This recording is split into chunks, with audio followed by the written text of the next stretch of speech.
Welcome to SpeakUp English. Learn from zero. Daily routine. Let's talk about what we do every day. Good morning, John.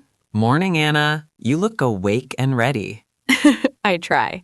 So, what's your morning routine like? Well, I usually wake up at 6:30. And you? I wake up a little later, around 7. Nice. Do you get up right away? Not really. I stay in bed for 5 minutes and check my phone. What about you? I get up immediately. Then I brush my teeth and wash my face. Same here.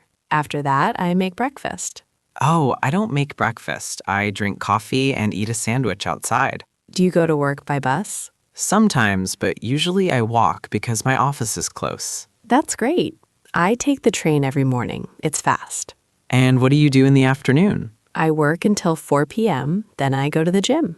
I don't go to the gym, but I walk in the park. That's still good exercise. What about the evening? I cook dinner, watch a movie, and read a little. Sounds relaxing.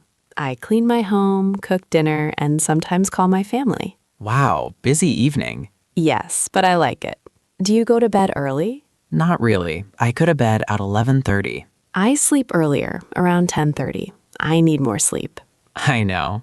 So, what's your favorite part of the day? Morning. Fresh start. And you? Evening. Time to relax. Nice routine. Thanks, John. Now it's your turn. I wake up at, I go to bed at, my favorite time of the day is, see you tomorrow.